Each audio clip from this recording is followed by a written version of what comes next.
네, 말씀드린 대로 장윤미 변호사와 함께 특검의 수사 상황 알아보도록 하겠습니다. 어서 오십시오. 네, 안녕하세요. 김건희 씨가 지금 서울 남부구치소에서 대기하고 있는 거죠? 그렇습니다. 예. 영장 실질을 마치고 이 남부구치소로 이동한 것까지 확인이 되고 있습니다. 영장 심사가 통상적으로 이런 주요 사안일 경우에 좀 오래 걸리는 것 그렇습니다. 같았는데 오늘은 좀 일찍 끝난 느낌이에요? 그렇더라고요. 그러니까 10시 10분에 시작을 해서 이제 오후 2시 35분경에 마쳤다라고 하니까 영장 실질에 온전히 이제 투입된 시간은 한 4시간 25분 정도.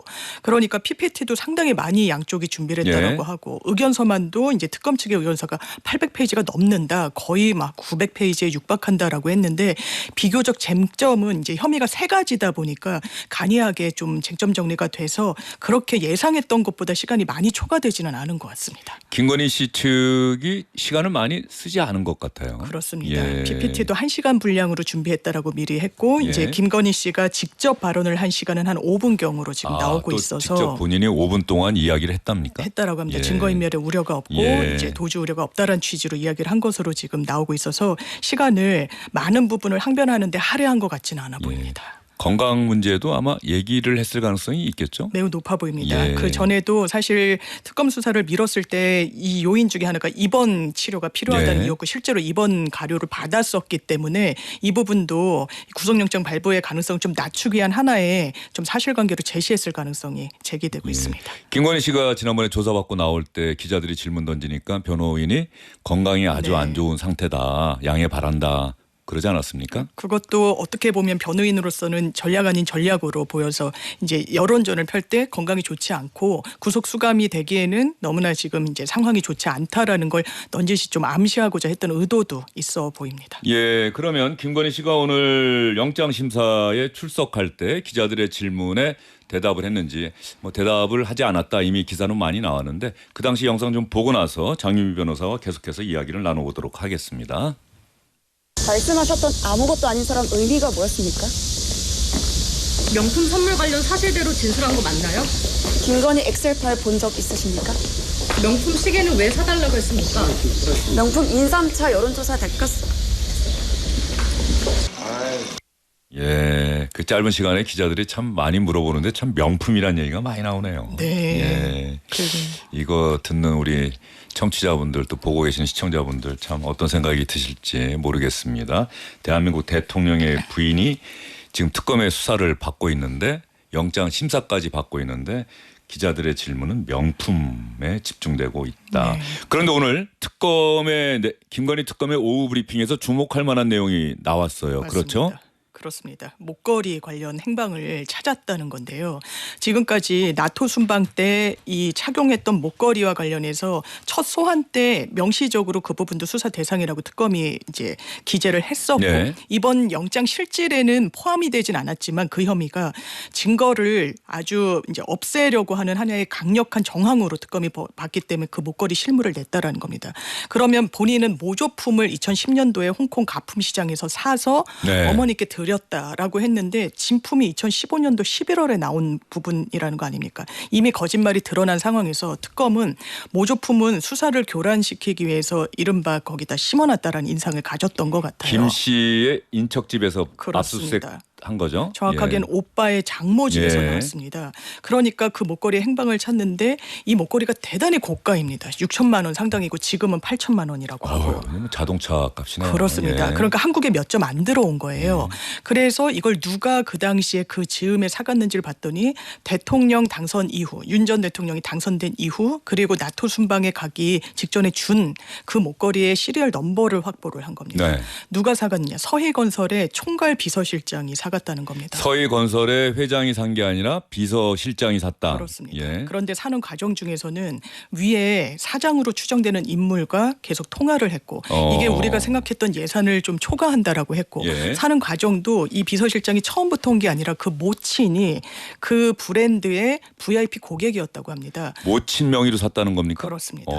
그 사는 과정에서도 상품권을 상당히 여러 차례 바꿔서 처음에는 특정 다른 백화점 상품권으로 하고 그 백화점 롯데백화점인데 롯데백화점 상품권도 다시 바꿔서 결제를 하고 그런 부분과 관련해서 누가 착용하려고 하냐라고 이런 이야기가 오갔는데 굉장히 멋있는 50대 여성인데 30대처럼 보이는 멋쟁이다라고 해서 그분에게 주려고 이거 사는 한다. 거다. 그래서 그 당시에도 그 명품 매장의 직원들이 혹시 김건희 씨 아니야? 라고 수근수근 됐다는 거고 실제로 이 순방 때 그 목걸이를 장착하고 나와서 놀랐다라는 건데 서희건설 측에서는 우리가 준 게 맞다. 그리고 압수수색을 당했는데 그때만 해도 우리는 상관없다고 얘기를 했었는데 그랬습니다. 갑자기 전격적으로 자수서를 제출한 그렇습니다. 느낌이에요. 아마 제가 생각하기에는 변호인의 조력을 이 정도 규모의 기업에선 당연히 그 오너가 받고 예. 있을 거고 이 부분은 빠져나갈 도리가 없다라는 법률 검토를 마친 것으로 보입니다. 그러니까 진실을 이야기하지 않을 도리가 없다. 지금 임의 감경이라도 받는 것이 최선의 방책이라는 전략을 세운 것으로 보이고 그렇다면 전격적으로 수사에 협조하는 양식을 드러낼 수밖에 없습니다. 가장 명징한 게 자수서를 내는 것이기 때문에 목걸이 현물과 함께 특검에 제출을 했고 특검은 이 부분 오늘 영장실질 단계에서 법원에 제출을 했습니다. 그러면 김건희 씨가 그 목걸이 나토 순방 당시에 서희건설 측으로부터 선물 받아서 착용했다가 네. 이게 직후부터 논란이 됐었잖아요. 맞습니다. 어느 시점 뭐 1년 2년 지나서 돌려줬다. 네. 그리고 돌려받은 목걸이를 서희건설이 보관하고 있었다. 네. 이번에 자수서와 함께 그 목걸이 진품을 임의 제출 형태로 특검에 제공했다. 그렇습니다. 예. 그러니까 기자들도 질문을 했습니다. 돌려주면 뇌물이 아닌 게 아니냐. 그런데 돌려준 시점이 이 부분이 막 논란이 되고 시민사회단체에서 고발이 들어간 2022년 9월 이후였기 때문에 뇌물 성격에는 이상이 없다라는 게 특검의 예. 입장입니다. 원래 뇌물죄가 나중에 돌려줘도 이미 맞습니다. 받았으면 한 번 네. 받았으면 그 뇌물죄로 인정된다는 게 판례 아닙니까? 그렇습니다. 예, 예. 자, 김건희 씨가 나토 순방 직후부터 그 목걸이가 상당히 고가의 목걸이다. 그런데 재산 목록에 없었다라고 하는 것이 이 논란의 시발점이었어요. 시작점이었어요. 그렇죠? 그렇습니다. 그래서 그러면 이거 누군가로부터 선물 받았다고 한다면 적어도 뇌물 아니면은 김영란법 위반 아니냐라고 하는 의혹이 당시에 제기가 됐었는데 당시 대통령실에서는 현지에서 지인으로부터 빌렸다. 네. 뭐 이런 얘기가 있었죠. 그렇습니다. 그리고 이 해명이 점점 바뀌어서 이번에는 급기야 모조품이고 가짜다. 네. 그리고 아주 오래전에 엄마를 주기 위해서 산 것이었고 그때 순방 당시에 엄마한테 그 다시 좀 달라고 해서 네. 그걸 착용한 거다. 맞습니다. 그런데 특검이 그러한 어떤 김건희 씨의 해명을 완전하게 뒤집을 수 있는 자수서를 서희건설로부터 제공받았다 이 얘기지 않습니까? 그렇습니다. 그러면 특검의 오늘 오후 브리핑 여러분과 함께 들어보겠습니다. 이거 브리핑 들으시면 이해가 잘 되실 겁니다. 서희건설 측은 윤석열 전 대통령 나토 순방 당시 김건희 씨가 착용한 방 클리프 앤 아펠 목걸이를 교부한 사실을 인정하는 취지의 자수서를 특검에 제출하였습니다.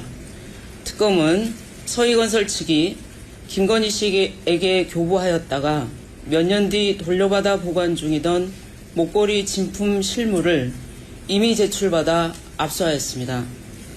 오늘 김건희 씨에 대한 구속적 피의자 신문 과정에서 목걸이 진품을 확보한 경과를 법원에 설명하고 김건희 씨 오빠의 인척 주거지에서 발견된 가품과 위 진품 목걸이 실물 2점을 증거로 법정에 제시하였습니다.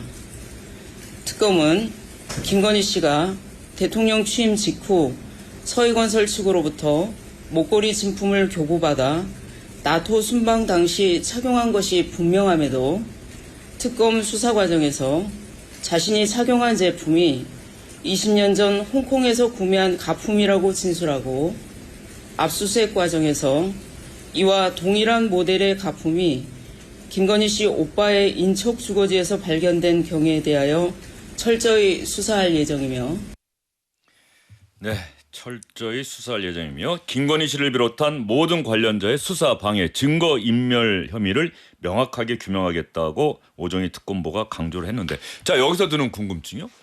이렇게 불과 며칠 만에 서희건설이 자수서 제출하면서 사실관계가 명확하게 드러났는데 왜 김건희 씨는 어떤 면에서 보면 뻔한 거짓말로 특검 조사 과정에서 그런 주장을 했을까? 이게 궁금해요. 그 당시 상황에서는 모면할 수 있을 거라고 생각했던 것 서희건설이 이렇게 사실을 얘기할 거라고 전혀 생각 안 했다. 안 했을 것 같습니다. 왜냐하면 뇌물은 받은 사람뿐만 아니라 준 사람도 처벌받으니까 예. 이해관계를 같이 가져간다라고 생각했을 거고 아마 원활하게 소통까지는 못했을 겁니다. 그렇다면 이 본인이 생각하는 해명 내용을 좀 관철해야 되겠다라는 의지가 좀 강했던 걸로 보이고 그걸 진술만으로 한 게 아니라 실제로 모조품까지 어떻게 보면은 어떤 경위로 구입했는지 봐야 되겠지만 오빠의 인척집 장모집에 갖다 놨다라고 보는 게 합리적인 상황 아니겠습니까? 압수수색에서 그 가품이 발견되기를 오히려 기대하면서 갖다 놨다. 의도했다라고 예. 보여지는 부분도 있습니다. 특검에서도 이거는 수사를 교란하기 위한 거다. 바꿔치기다. 예. 이런 이제 표현까지 썼기 때문에 이 부분에 대해서는 서희건설이 그런데 이 김건희 씨로서도 몇 점이 한국에 들어왔는지 그렇게 산 사람이 소수에 불과한지까지는 체크를 못했을 가능성이 있고 예. 그렇다면 이 행방을 찾는 데는 상당히 난항을 겪을 거다. 그러니까 홍콩 가품 시장 이런 얘기를 하는 거예요. 그거는 수사를 할 수가 그렇죠. 없습니다. 그거는 뭐 찾을 수가 없겠죠. 그리고 10년 전 예. 대단히 구체적으로 이야기를 해요. 우리 어머니 환갑 이런 식으로 기억에 굉장히 명징하게 남을 이런 날짜까지 이야기를 하면서 구체성을 더했지만 저희가 보면 거짓이 진실을 좀 수사 과정에서도 이기기가 어렵습니다. 거짓은 복잡하고 진실은 단순하기 때문인데 그렇죠. 이 부분과 관련해서는 오히려 거짓말이 굉장히 어떤 경위로 거짓말을 했고 어떤 의도를 가졌는지까지 만천하에 드러나게 된 상황이 된 것 같습니다. 예. 그 장윤 변호사가 지금 중요한 얘기했어요. 저도 이렇게 뉴스 시사 프로그램 앵커를 오래 하다 보니까 이 특히 정치권 분들 나오실 때 네. 말이 길어지면은 예 조금은 좀 말하기가 곤란한 내용을 얘기하고 있구나라는 느낌이 들더라고요. 네. 명료하게 얘기하고 할 때는 짧게 얘기하더라고요. 맞습니다. 그렇죠? 예, 진실은 간단하니까요. 사실관계, 사실, 진실은 간단하다. 맞습니다. 그러나 거짓은 복잡하고 네. 길다라고 이야기를 해주셨는데, 자, 이 목걸이는 어떤 면에서 서희건설 그 사위가 서희건설 회장의 사위가 검사 출신 변호사고 윤석열 정부 들어서 첫 국무총리 맞습니다. 비서실장을 했다. 이게 혹시 목걸이를 선물한 네. 대가 아니냐 이런 부분을 지금 수사하고 있는 겁니까? 그렇습니다. 왜냐하면 서희건설이 목걸이를 갖다 줄 때는 당연하지만 대가성이 있을 겁니다. 그냥 갖다 주는 뇌물이란 건 없거든요. 그러면 그 즈음에 어떤 일이 있었느냐. 그 창업주의 맞사이 박성근 검사가 이 국무총리실의 비서실장으로 발탁이 됩니다. 차관급 자리고 그 부분과 관련해서는 이른바 한덕수 당시 국무총리 사람이라고 분류되는 사람이 아니었어요. 검사 예. 출신이고. 그래서 그 육성도 남아 있습니다. 아, 대통령께서 이 사람을 쓰라고 해서 이력서 한 장이 딱 왔더라라고 이제 비교적 가벼운 취지로 이야기하던 영상도 남아 있는데 그렇다면 그 대가인 것인가? 대가 관계가 여기서 멈췄을 것인가? 왜냐하면 서희건설이 사실 이 보도로 알려진 직후에 주말 사이에는 거의 이 출입문을 폐쇄를 하고 예. 많은 부분을 증거 인멸했을 거라고 특검이 볼 수밖에 없는 정황들이 있었기 때문에 그 이외에 다른 어떤 이해관계가 있지 않겠느냐도 특검이 수사해야 되는 과제로 놓이게 된 것 같습니다. 그리고 경향신문 단독 보도인가요? 이번엔 또 뭐 명품 시계가 등장합니다. 또 뭐 사업가 서아무개 씨 네. 이렇게 이야기가 나오던데 그건 또 어떤 얘기입니까? 이 서아무개 씨는 기본적으로 뭐 유튜버로도 알려져 있긴 예. 합니다만 로봇계 사업을 한 사람으로 더 윤석열 정부 당시 경호처에서 추진했던 네. 로봇계. 그렇습니다. 예. 그러니까 대선 국면에서는 가장 할 수 있는 최대치의 후원을 했고 1,000만 원을 한 예. 고액 후원자이고 지금 언론 보도 국민일보 보도 등에 따르면 대선 직후에 김건희 씨를 만났다는 겁니다. 그 사람이 굉장히 재력가기 때문에 대단히 고가의 시계를 차고 있었는데 김건희 씨가 이제 국민일보 보도에 따르면 나도 이런 시계가 필요하다는 취지로 이야기를 했다라는 거예요. 예. 왜냐하면 해외 순방을 해야 되고 정상 외교를 해야 되고 국제 무대에 서야 돼서 거기에 격이 맞는 이런 물품들이 많이 필요하다라고 해서 이 사람이 그 해당 자기가 찾던 브랜드는 아니고 바쉐론이라는 굉장히 고가의 시계를 사다 줬다는 겁니다. 바쉐론이요? 예, 콘스탄틴 바쉐론이 예. 풀 네임인 것 예. 같습니다. 예. 저도 좀 낯선 장미 브랜드긴 변호사도 한데 예. 그래서 거기에 또 VIP 고객이라서 5천만 원이 넘는 시계를 한 3,500만 원 정도에 주었다는 거고 다만 이 사업가 서모 씨에 따르면 이걸 내가 대신 사다 준 거다. 내가 예. VIP라서 할인도 받을 수 있고 그래서 대신 사다 준 거고 돈도 받았다. 그럼 돈을 어떻게 받았냐라고 물었더니 코바나 컨텐츠에서 현금으로 받았다. 그럼 다 받았냐? 아니면 일부만 받았냐? 이 부분에 대해서는 또 함구를 하고 있어서 예. 보통 현금으로 줬다는 부분은 꼬리표가 없어서 간단하게 그런 해명을 하는 경우가 많지만 진실이라고 좀 특검은 보지 않을 가능성이 훨씬 높아 보입니다. 이 시계와 관련한 사실이 드러난 게 압수수색 과정에서 아, 그렇습니다. 그 영수증인가 무슨 그 상자가 발견됐다는 거죠? 왜냐하면 그 오빠의 장모집을 갔을 때 여러 가지가 나옵니다. 현금 예. 다발이 나오고 굉장히 고가의 이유한 화백의 그림도 그림이 나오고. 나오고 예. 그리고 모조품도 나왔는데 그때 알려지지 않은 사실이지만 이 콘스탄틴 바셰론이라는 시계의 이 포장지와 영수증이 나왔다라고 이 알려져 있습니다. 그럼 이건 어디서 났냐, 어디서 났느냐를 추적해 봤더니 사간 사람이 특정이 됐고 이 서모 씨와 이 김건희 씨의 관계 그리고 실제로 로봇계 왜냐하면 윤석열 전 대통령이 직접 언급한 부분도 있거든요. 이제는 경호도 첨단화돼야 된다라고 하면서 그 이권을 어떻게 보면은 가져가는 지위에 있었던 사람이 사다 준 것으로 지금 확인이 되고 있는 상황입니다. 그 시계값이 5천만 원인데 대통령 부인 디스카운트를 받아서 그렇습니다. 3,500만 원. 그 시계 본사 스위스에 있나요? 어디에 있나요?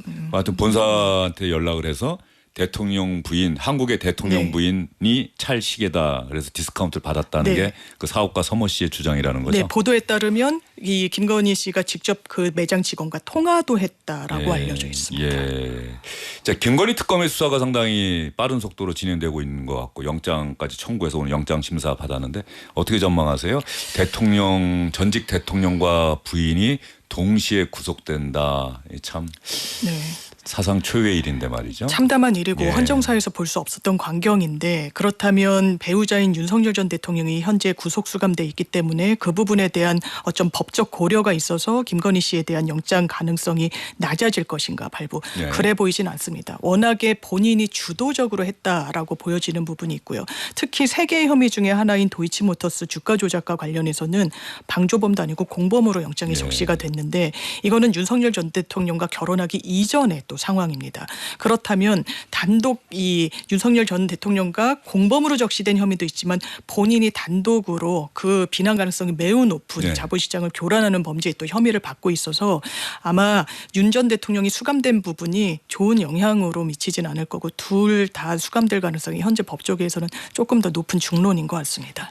정유미 변호사 이야기 듣다 보니까 사안이 중대하다. 네. 이건 뭐 당연한 거고요. 근데 증거인멸과 도주의 우려가 항상 영장 발부의 기준이 되는데 뭐 도주할 우려는 없다. 전직 대통령 부인이니까.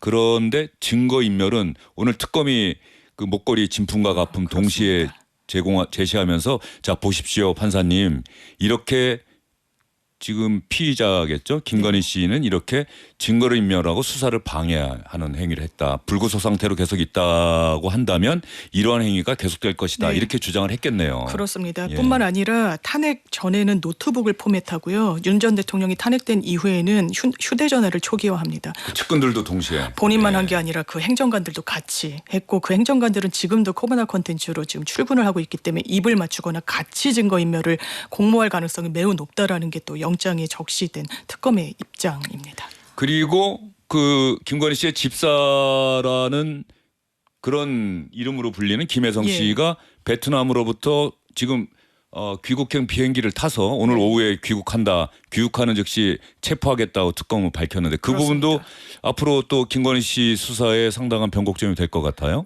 그렇습니다. 이 부분은 김건희 특검의 16개 혐의에 처음부터 포함되진 않았지만 관련된 인지수사로서 수사가 전개되고 있고 굉장히 자본잠식으로 어떤 전망이 좋지 않은 회사임에도 불구하고 법률 이슈가 있었던 여러 기업들이 이 회사에 거액을 투자합니다. 유명한 대기업들. 그렇습니다. 예. 배임 이슈가 있는 거고 이게 김건희라는 세 글자를 지우면 과연 이런 투자가 이루어졌겠느냐. 실제로 공정의 이슈 등등이 다 무마가 되거나 가볍게 처리가 됐거든요. 그러면 이 대가 관계에 대해서도 들여다보지 않을 도리가 없고 지금 키맨인 김예성 씨가 오늘 귀국이 좀 예정돼 있어서 어떤 입장을 내놓을지가 관건입니다. 네, 김혜성 씨가 귀국하기 전에 아마 베트남 현지에서 한국의 언론사들과 인터뷰를 한 모양인데 본인은 일단 무관하다. 자신 있다라고 주장은 하는데 뭐 예전에 최순실 씨의 어떤 국정농단 미르재단 뭐 이런 생각이 딱 떠오르네요. 그렇습니다. 그렇죠? 기시감이 듭니다. 예, 알겠습니다. 오늘은 김건희 특검의 수사 내용 중심으로 해서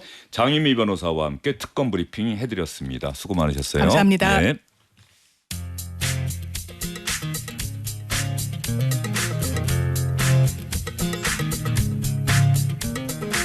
여러분은 지금 주영진 앵커가 진행하는 뉴스 직격을 청취하고 계십니다. 뉴스 직격은 청취자 여러분을 향해 언제나 열려 있습니다.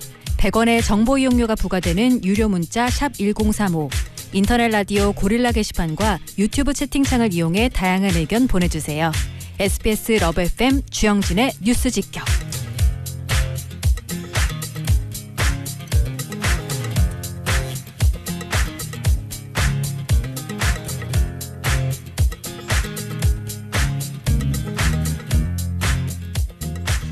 자, 그러게 사면은 크잖아. 예, 자 김소희 의원님 또 얘기하시는 거 방송에 그대로 나간 것 같습니다. 예, 자 장유미 변호사 나가고요. 두 분의 현역 의원들 나오셨습니다. 더불어민주당의 모경정 의원, 국민의힘의 김소희 의원 나오셨습니다. 어서 오십시오. 반갑습니다. 네, 반갑습니다. 모경정 의원은 오늘 첫 출연이신 것 같은데 지금 가슴에 인천 검단 모경정하고 크게 붙이고 나오셨어요. 그러면 우리 청취자분들, 시청자분들에게 좀 자기소개 좀 부탁드리겠습니다. 네, 반갑습니다. 인천 서구병 지역구고요. 저희는 검단을 지역구로 하고 있습니다. 더불어민주당에서 전국 청년위원장을 맡고 있고 네. 행정안전위원회 소속인 모경정이라고 합니다. 처음 뵙겠습니다. 예, 감사합니다. 민주당에서도 거의 가장 젊은 의원 이번 측에, 초선 의원, 예. 민주당 초선 의원 중엔 가장 젊고요. 장경태 저보다 의원, 전용기 의원님 의원. 저보다 제일 2년 예. 더 젊으세요. 예, 전용기 의원, 예. 장경태 의원은 저보다 한참 위세요. 한참이에요, 장경태 의원이. 워낙 동안이시긴 한데요. 정청래 대표가 제 기억에 내가 대표가 된다면 모경정, 장경태 같은 젊은 정치인들을 중용하겠다라고 이야기를 했는데 중용 되셨습니까? 중용이라는 개념이요. 예. 워낙 또 복합적이고 예. 중의적인 내용이니까요. 전 지금도 당에서 나름 청년위원장이라는 중책을 맡고 있고 그런 중책을 열심히 하는 것 자체가 중용 계속해서 중복해서 사용되는 거 아닌가 싶습니다. 모경정 의원이 생각하는 청년 정치는 어떤 겁니까? 이 청년 정치라는 말이 어떤 면에서 이제 개혁신당의 이준석 대표 또 상징되면서 많은 이야기가 있었는데 청년 정치 우리 국민들이 어떻게 이해하면 된다고 생각하세요? 단순히 나이가 젊은 사람들이 하는 정치를 청년 정치를 하기에는 안 좋은 사례들이 너무 많이 있죠. 그래서 그런 걸 청년 정치를 하기보다는 가장 이 시대의 현 시점에서 현 시점의 방식으로 대안을 제시할 수 있는 정치가 청년 정치라고 생각을 합니다. 대부분의 이제 젊은 세대들이 대부분 그렇게 가장 업데이트가 잘 돼 있는 대안들을 제시하기 마련이거든요. 네. 그러다 보니까 청년 정치라 함은 이 과거를 기준으로 어떤 해결 방법을 찾는 것이 아니라 현 시점에서 가장 좋은 합리적인 방안을 찾는 게 청년 정치고 그런 정치를 하는 사람이 청년 정치인이라고 생각합니다. 김소희 의원도 본인이 청년이라고 생각하십니까? 아닙니다. 청년이라고 생각 안 하십니까? 그러기에는 청년입니다. 청년들한테. 그렇지만 정치권에서는 청년 청년의 폭이 상당히 넓은데. 예. 그러기에도 많습니다. 예. 그래서 이제 청년을 미래 세대라고 부르는 분들이 많은데 저는 청년을 미래 세대라고 우리나라의 미래다 이렇게 부르면 안 되고 청년은 현재 시대를 같이 살고 있는 현재 세대입니다. 그렇죠. 그래서 예. 마치 청년이란 한 그룹을 묶어놓고 너희는 잘 키워줄게. 너희는 여기까지야라고 이렇게 울타리를 만드는 것보다는 똑같은 하나의 한 시대를 살아가는 동료로서 대하는 그런 모습이 대한민국에 좀 많이 더 퍼져야 된다 생각해요. 대한민국의 정치가 청년, 중년, 장년의 문제들을 동시에 고민하고 맞습니다. 해결하고 맞습니다. 대안을 제시하고 네. 이렇게 가야 되는 것 같아요. 그렇게 가야 되는데 국회라는 곳이 예. 나이가 좀 중시되더라고요. 그래서 와보니까. 와보니까 그거는 경험치에서 우러난 건데 예. 그래서 청년 정치인들이 목소리를 낸 부분에 대해서 좀 반영이 좀 안 되는 것 같기도 하고 그런 느낌은 있습니다. 네. 그 초면 죄송합니다만 저희 당은 잘 되고 있는 것 같긴 합니다만. 또 그런 것은 않습니다. 예, 알겠습니다. 이번에 두 분과 이야기할 주제는 모경정 의원은 어떻게 생각하실지 모르겠어요. 어제 사면 복권이 단행이 되면서 지금 많은 후속 기사들 언론사에서 기사들을 많이 쓰고 있지 않습니까? 그러니까 민주당의 의원들 오늘 아침 라디오에 또 출연하신 분들은 여론이 그렇게 나쁜 것만은 아니다. 좋다고 생각한다. 이렇게 얘기하시는 분도 있고 그런데 자, 이 부분은 모경정 의원께 먼저 질문을 드려볼게요. 그다음에 또 김소희 의원이 한번 생각하시는 거 한번 네. 얘기해 보시고요. 제가 다른 데서도 밝히긴 했는데요. 이게 사면이라는 거는 대통령의 고유 권한으로 맞습니다. 다들 알고 네. 계시잖아요. 고유 권한이라고 해서 독단적으로 혼자 결정하는 권한은 아니다. 많은 사람들이 함께 지혜를 모으고 많은 사람들이 함께 결정한 내용이라고 저는 생각을 합니다. 사면심사위원회에서 그럼요. 수기를 하죠. 물론 아쉬움들이 많이 있고 특히 이제 젊은 세대들을 중심으로 한 분들은 여러 가지 따뜻한 시선을 보내기에는 어려운 결정인 것도 있어요.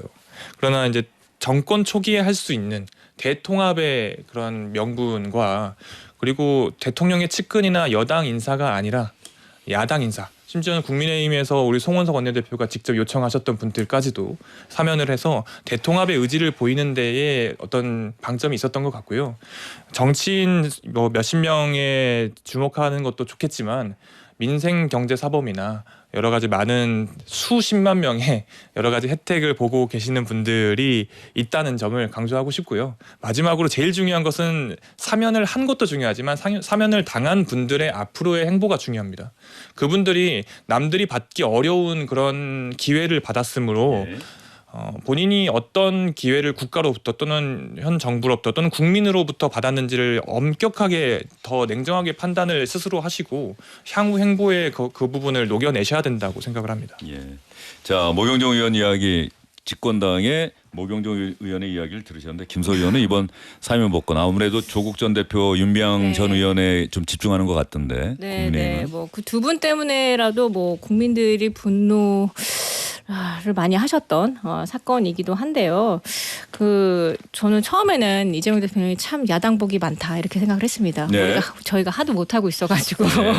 이 시간에 네. 뭐 저도 그런 얘기 했던 기억이 납니다. 네, 그럼에도 불구하고 계속적으로 이제 국민을 실망시키는 일을 좀 해주고 계시는 거라고 저는 생각을 하고 아마 이거는 계속 아마 이재명 이재명 정부 지지율 높을 때 해야겠다는 그런 판단으로 약간 이제 뭐 대선을 승리했던 그런 뭐 영수증을 청구하는 그런 자기 편을 좀 이렇게 진영을 챙기는 그런 모습들이 훨씬 더 두드러졌던 사면이라고 생각을 하는데 말씀 주셨던 것처럼 저는 통합하고는 좀 거리가 먼 거라고 네. 생각을 하고요.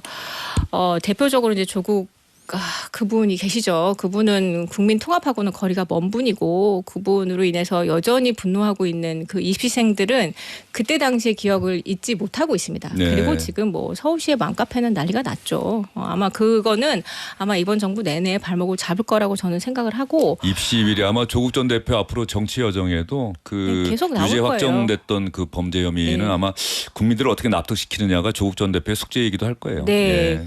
그리고 뭐 법이 왜 필요합니까? 이렇게 이제 뭐 판결 다 난 건에 대해서 이렇게 사면을 해준다면 그거는 좀 문제가 심각한 것 같고 그리고 이제 윤미향 전 의원 건 같은 경우는 광복절 특사라는 게 또 왜 그런 분을 또 그때 맞춰가지고 그렇게 하는 걸까 하는 게 그게 정말 국민들의 의아함을 자극하고 있고요. 그리고 말씀 주셨던 것처럼 저희 송원석 대표께서도 잘못하셨죠. 정치 하다가 철회를 하셨지만 거기 같이 그거 올랐던 들키지 않았으면 철회했겠습니까? 네. 아니 그럼에도 불구하고 결국은 우리도 사면하니까 야당도 좀 넣어줘 하다 들어갔는데 지금 다 국민들이 포함됐더라고요. 지금 다 포함되는데 지금 네. 국민들이 모르시는 부분들이 거기에 포함된 정치인들의 그 재질을 보면 정말 한결같이 약간 쓰레기 같아요. 쓰레기 같은 재질을 가지신 정치인분들을 사면시켜 주셨어요. 국민의힘에서 요구한 네, 그런 분들이, 분들도 포함하고 또 강하게 얘기했어요. 네, 이용우 또 계시고 그래서 저는 지지율로 나타날 거라 생각합니다. 네. 지금 지지율 굉장히 많이 떨어졌잖아요.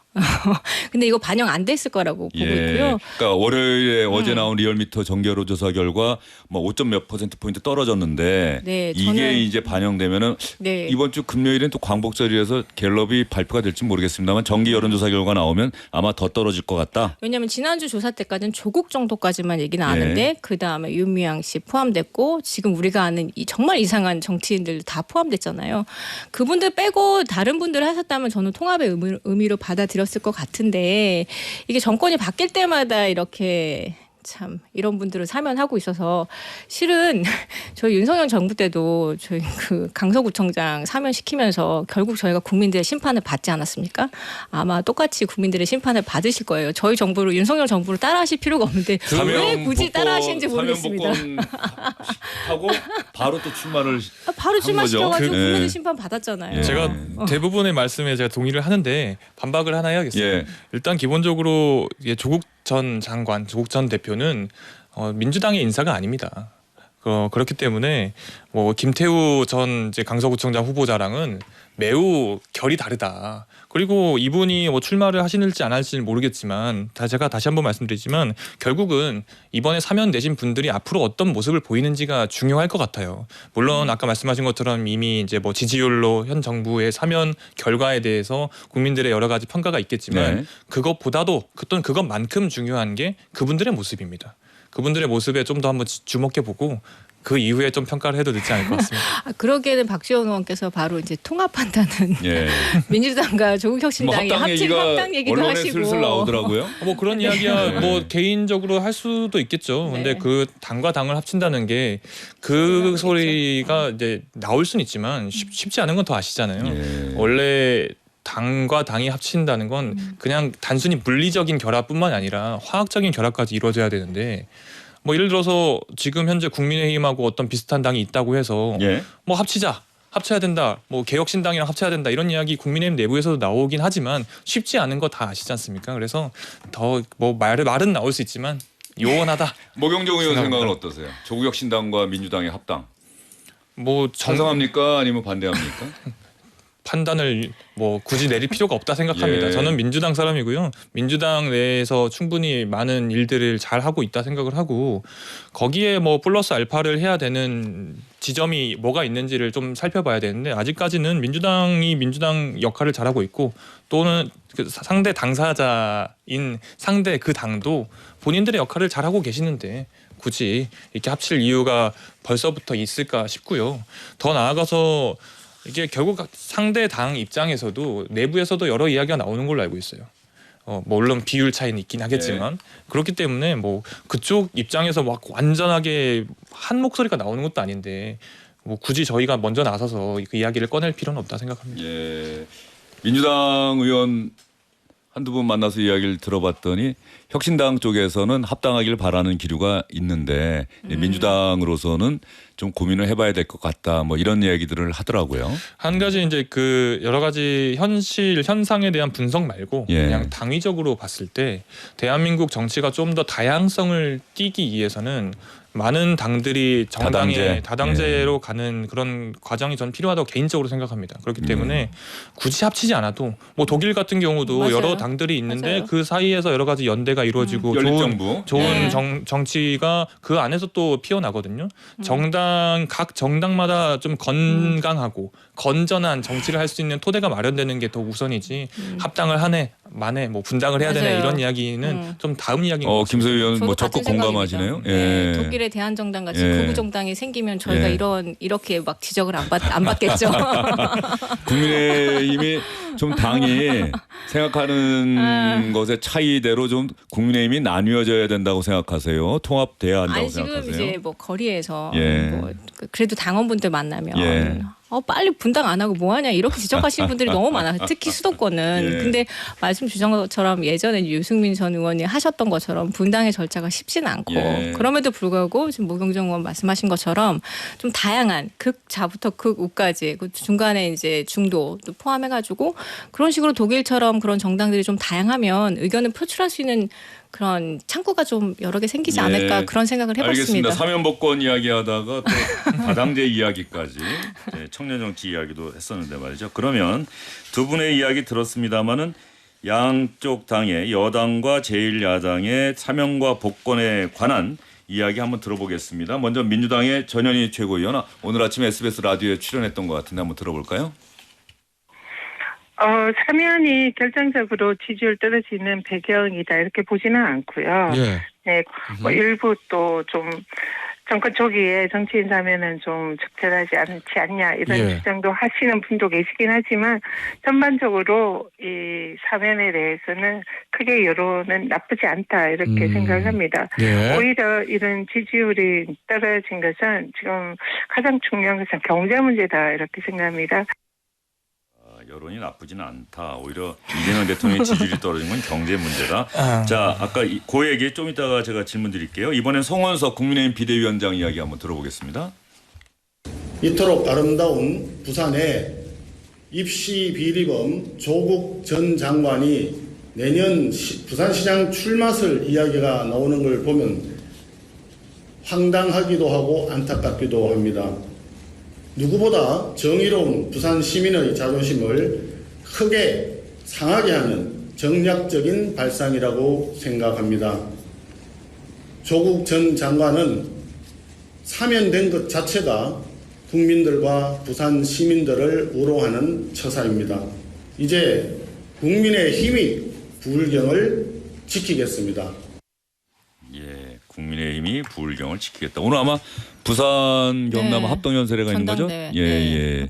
자, 전당대회. 전현희 최고위원의 생각에 모경종 의원은 동의하세요? 뭐 여론이 이렇게 100% 동의하진 예. 않습니다. 예. 뭐 물론 최고위원께서 하시는 말씀이시기 때문에 심지어 지금 수석 최고시기 예. 때문에 거기에 제가 뭐 반기를 든다 뭐 이런 것까지는 아니고 확실한 현상은 20대 30대 젊은 층에 있어서는 확실하게 차가운 시선들이 냉정하게 있다. 이런 네. 거는 아마 이번에 사면되신 그분들 당사자들도 알고 계실 거고 그분이 속해 있는 당도 알고 있을 거예요. 그렇기 때문에 뭐 지지율은 숫자에 불과하긴 하지만 그렇다고 해서 이 여론이 나쁘지 않다 이렇게까지 말할 정도는 아닌 것 같고요. 분명히 반대 여론 또는 비판 여론이 냉정하게 있는 건 사실입니다. 20대 30대 젊은 층의 반응이 상당히 안 좋다라고 모경종 의원은 그걸 파악하고 계시다라고 이야기를 하셨고요. 김소희 의원은 그 부산시장 얘기를 왜 국민의힘이 먼저 치고 나간 거는 견제용인가요? 아니 복권 이게 이 사면 얘기가 나오자마자 복권 되셨으니까 예. 이 다음 행보를 벌써 다 논의하시면서 서울시장, 부산시장, 개항을 출마까지 계속 나오고 있는 이런 상황인데 네, 그래서 말씀하신 건데 저는 서울시장으로 나오시면 더 좋을 것 같습니다. 왜요?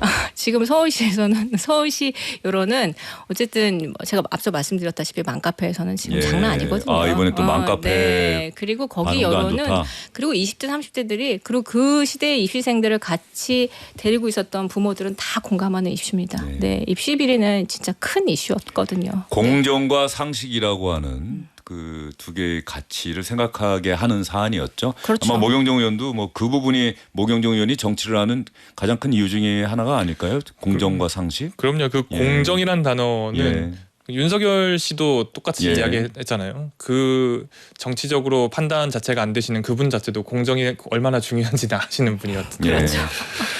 그런데 이제 아까 말씀드린 건 청년 정치가 뭐냐고 처음에 물으셨던 것처럼 과연 지금 젊은이들이 가지고 있는 그 사고 방식 또는 생각의 알고리즘이 어떤가 무조건 합리적이고 공정해야 된다라고 저는 생각을 하거든요.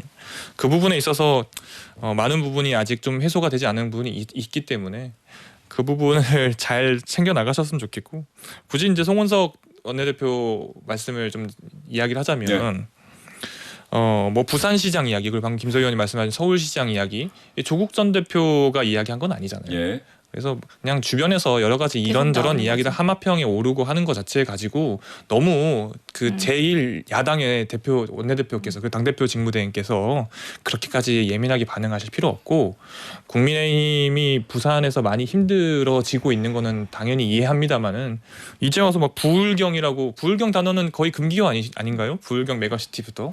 그래서 그렇게까지 예민하게 반응하실 필요 없을 것 같습니다. 전재수 해양수산부 장관이 조국 전 대표의 부산시장 출마설을 듣고 반가워할지 안 좋아할지는 잘 모르겠습니다만 전재수 의원은 좋아할 수도 있겠네요. 전재수 장관님은 지금 그걸 신경 쓸 겨를이 예. 없습니다. 아, 부산 이전. 그 해수부 이전하고 예. 북극 항로 관련해서 예. 지금 눈코뜰 새 없이 바쁠 아, 거기 바로 때문에 이야기하시는 거 보니까 전재수 장관이랑 또 최근에 아니요 그렇진 않습니다. 되신 모양이에요. 네. 뭐 앞으로 뭐 조국 전 대표는 계속 이 이슈가 발목을 잡을 것 같아요. 예. 설사 사면 얘기가 나왔더라도 형기를 뭐 뭐 예전 김경수 전 지사처럼 우리 나는 형기를 다 채우고 나오겠다라든지 그런데 그런 거를 하실 분이 전혀 아니라는 거를 이번에 또 한 번 깨닫게 됐고요.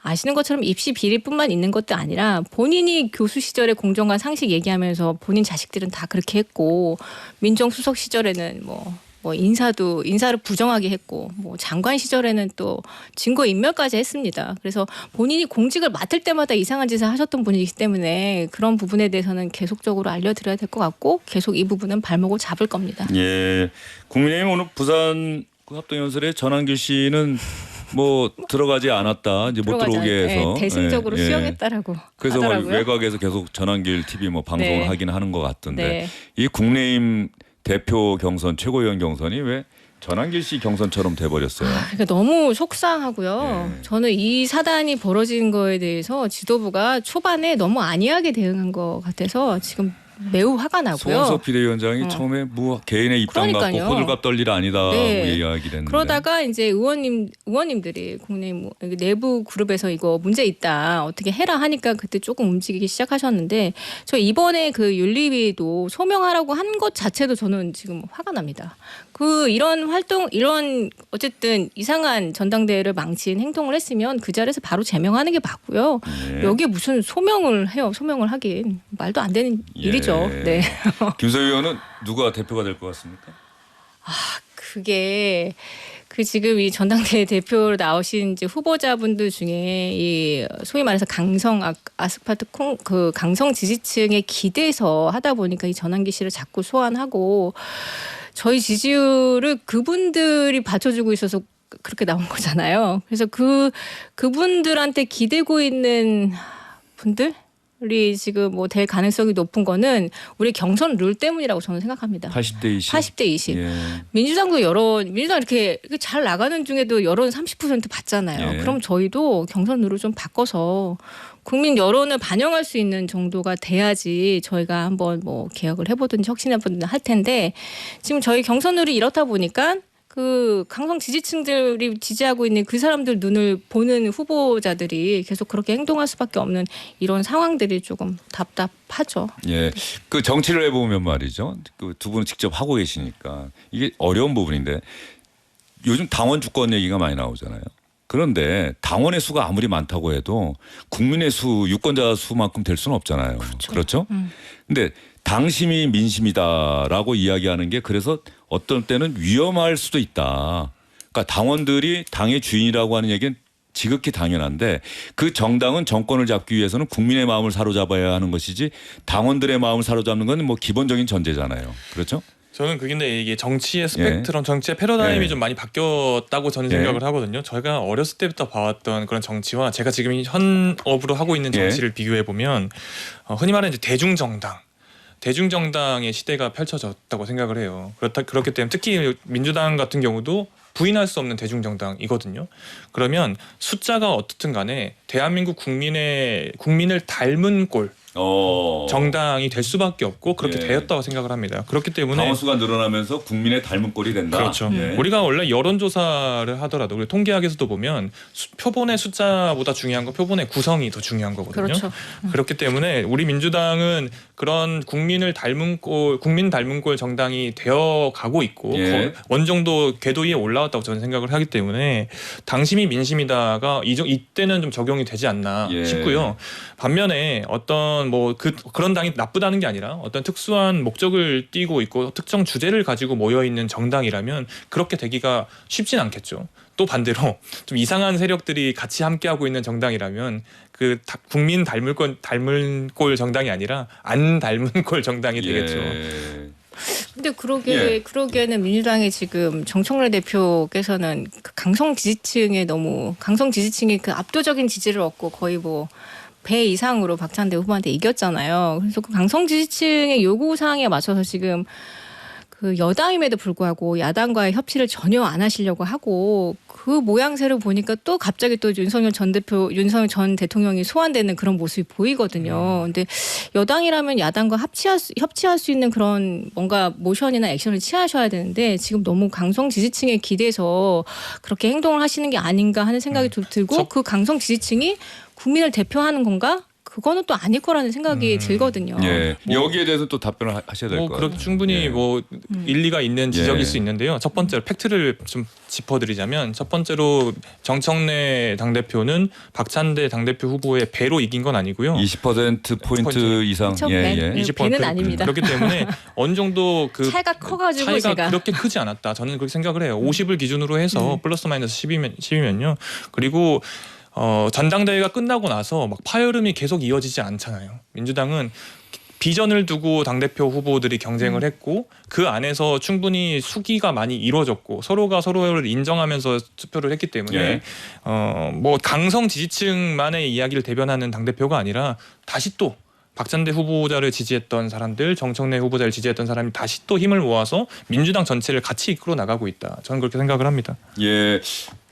이야기 듣다 보니까 그래서 정치권에서 경계해야 하는 것이 독선과 독단이다라고 하는 부분. 독선이라는 말을 한자로 찾아보면 이 홀로독의 착할 선자더라고요. 그러니까 나만이 우리만이 옳다. 그리고 독선에서 한 걸음 더 나가서 독단하면은 우리가 옳기 때문에 내가 결정하는 대로 따라와라. 이제 이런 독선과 독단을 가장 경계해야 하는 것이 또 정치 아닌가 싶은 생각이 들어요. 왜냐하면 아까 대중정당 이야기하셨으니까 그러니까요. 대중 국민의 마음을 잡아야 되는 건데 맞습니다. 제가 사실 아까 그 질문 드린 이유 중에 하나는 때로는 당원들의 마음을 따라가야 하지만 어떤 때는 당원들에게 그 길이 옳지 않다라고 이야기하는 리더가 있어야 한다. 국민의힘이 지금 대표적으로 네, 그런 맞습니다. 경우인데 네. 지금 그렇게 목소리 내는 후보들은 오히려 조금 그렇죠. 추격하는 네. 모양새고 네. 당원들의 마음에 따라가는 후보들이 지금 앞서가고 있다는 분석이 나오고 있는 건 그러니까 아닌가. 당을 또 이제 대중의 마음을 가지고 있는 당원분들이 이미 또 다 떠나셔가지고 예. 그게 슬픈 일인 거죠. 알겠습니다. 자, 정청래 대표 이야기를 하셨는데 오늘 정청래 대표가 고문들 만나였어요. 고문단 예, 민주당 제가 현장 취재할 때 한참 또 뛰시던 분들인데 어떤 이야기가 오고 갔는지 좀 재미있는 이야기. 아까 정청래 대표와 관련해서 김소희 의원이 한 이야기하고도 좀 연관이 있는 것 같은데 한번 들어볼까요? 폭풍처럼 몰아쳐서 정광석처럼 처리하겠다. 라는 대목에 전적으로 난 동의합니다. 단 항상 잊지 말아야 될 게 있어요. 과유불급이에요. 질이 멸렬되는 것보다 훨씬 나아나 지나치면 안 된다라는 말씀을 난 드리고 싶어요. 집권 여당은 당원만을 바라보고 정치를 해서는 안 되는 거 아닌가. 당원이 아닌 국민 여러분들의 뜻을 어떻게 수렴하고 받들 것인가 하는 노력도 함께 만들어져야 되겠다. 우리 고모님들 정말 귀하신 말씀 많이 해주셔가지고 당을 운영하는데 많이 도움이 될 것 같습니다. 예, 정광석화 그러나 과유불급이다. 지나치면 안 된다.